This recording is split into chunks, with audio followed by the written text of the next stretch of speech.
We work hard as physicians to take care of the health and well-being of our patients. But when it comes to our money, do we have the same condition of care? Probably not. Let's change that together. Welcome to the Financial Freedom for Physicians podcast, where we'll fight and advocate for your financial literacy. As always, I'm your host, Dr. Christopher Liu. Thanks for being here. Let's jump into the show.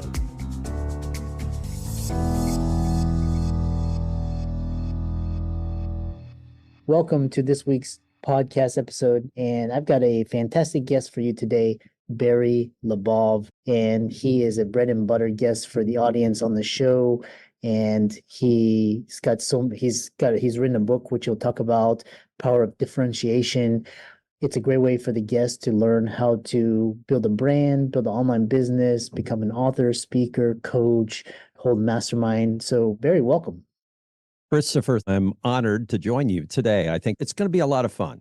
This podcasting is my way to connect and just share and, have fun. So, briefly, we talk backstage, talk about what you do, how you got there, and how you can best serve the audience. I started in my career at a very young age because I was a musician. So when I was in my early teens, I began as a rock and roll musician, tried to make it big, wrote a lot of different songs, produced songs, worked with a lot of great people in bands, motivated them, recorded them, arranged all of that. And as time went on, I then started a business that was related to it. It was a music-related, audio-related business. So as the years went on, I then started to do that kind of work.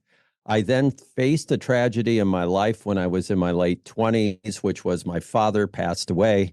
And I had an awakening, Christopher. I really had to stop and go, what am I doing? Why am I doing this? Why am I doing a little bit of music with my band and a little bit with my business? And I decided to commit. So at the age of 28, I committed to my business. I gave myself permission to change my mind if I wanted to, but I never looked back.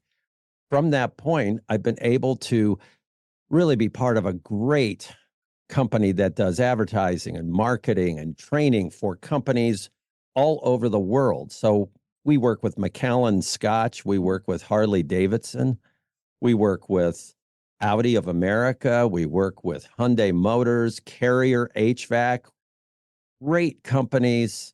And it's been a journey for me, but I've gotten to meet so many great people and learn so many things. I love that. And so, we'll kind of, I recently just finished this book called The Way of the Superior Man by David Data, and he's talking about the boy must die. And part of that is, kind of removing your attachment from your parents, particularly your father or mother. And, what's interesting is bringing back the brand differentiation is it's kind of intuitive, but it's hard at the same time because you're kind of going out against what kind of is like the mainstream. So talk about why is brand differentiation more important today than ever? How do you keep that mindset when people are like,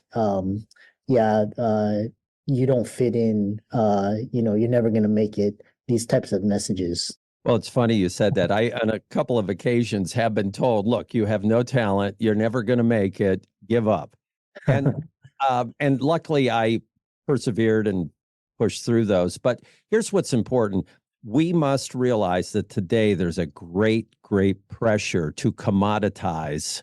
And that means lower your price, look like, act like, behave like, sell like everybody else. And what happens is a couple of really bad things. Number one, you're not able to make any money because you have to dumb everything down and your price has to go even dumber than that. But on top of that, what happens is the very people who work with you, your team, your employees, everybody that represents you, they become demoralized. And then it starts another problem because then why should they care about doing a good job? So today, what's important is we must identify the 1, 2, 3 or so things that we do that are different, not necessarily superior, but they're different. They're unique. They're special. And we have to be able to communicate them. And the very first thing we do once we do that, Christopher, is we celebrate it with the most important people our employees, and everyone who believes in us.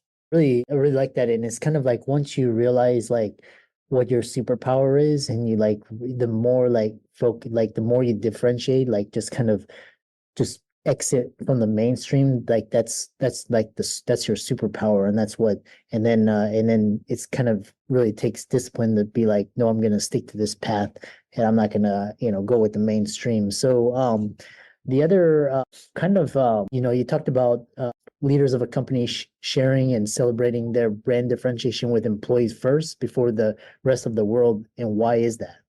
Well, it's so important today. If we look at it, people are very disenfranchised. They feel like, hey, what I'm doing is not that important. I don't have any significance.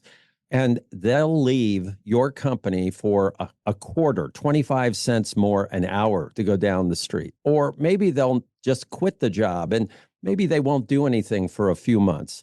We have to convince everybody that works with us that what they're doing is actually important. It actually has meaning. It has significance. And if they can feel that, and it's got to be sincere, of course, but if they feel that, there's so many good things that happen. I mean, first of all, their life is better, which is a big deal. Another thing is they're going to do a better job. They're going to think about better ways to take care of the customer, and they're going to make sure each of their fellow coworkers are doing their job as well. And by the way, they'll invite their friends to join this place because we're actually doing something great. Forget the burdens of tenants and toilets. Equity Multiple simplifies your investment journey, letting you invest passively in vetted, professionally managed commercial real estate.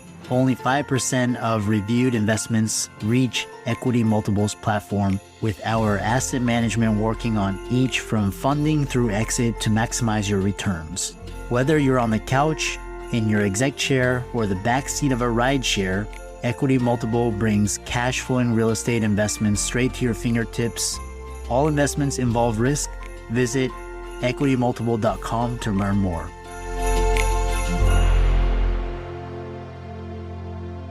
It brings up these because I was reading this book when it's talking about this epidemic of silent quitting, basically just employees just doing just enough to just like get by and hang on, and just kind of like being cogs in the machine and just like having no meaning and significance. And I actually, like a lot of entrepreneurs I talk to these days, they're like, yeah, instead of getting fired, they'll actually fire themselves. They won't like, they won't, for better or worse, they show up to a job that they hate, and they'll just, because we have so many options. One thing, so I love this idea. And then talk about customer experience, winning or losing customers and employees. How do you create, top rated customer experiences like Zappos or Apple, like these really big brand names? Well, it's very, very important for us to realize one thing, Christopher, and a lot of us don't think about it, but it's so true. And that is we as consumers. So let's take off our hats as doctors and attorneys, et cetera. Let's just look at our lives as consumers. We do not distinguish between the experience we have when we're purchasing something versus the brand itself. It's all the same to us. So here's an example. Let's say you're watching TV and there's a great commercial about a car and you go, I've got to buy that car. You go into the dealership and it's a terrible experience. You go, oh my gosh, it's horrible. So you leave. Of course, you don't buy it. And you go, I will never buy that brand again. Well, if we stop for a moment, that car is probably a great car. It didn't get bad during the time that you were in that dealership. What happened was you had a lousy experience, and that lousy experience now becomes your lousy brand experience. So what we have to realize as leaders, entrepreneurs, is that the experience we deliver, and that comes from our people, because 90% of the time it's not me or you, it's the people representing us. We have to realize that if they don't believe, and if they think what they're doing is no big deal, and they treat the customer that way, the customer will not just look at them as disengaged people. They're going to go, you know what? This brand, this product this doctor, this attorney, whoever it is, they're no good. I don't want them. In fact, I'm going to tell people not to go there. Yeah. Yeah. The internet basically democratize information, and now we have information. Now you can search anything and you can see the review, and you can search based on reviews, and it's like kind of like giving power back to the hands of the customer and the consumers. Mhm. So the other question is, how does one build a brand's uniqueness to win heart, minds, and market share?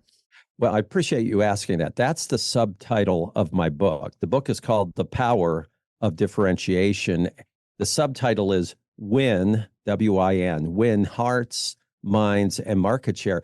And that's the key. That's the secret. You've got to win the hearts of the people who represent you.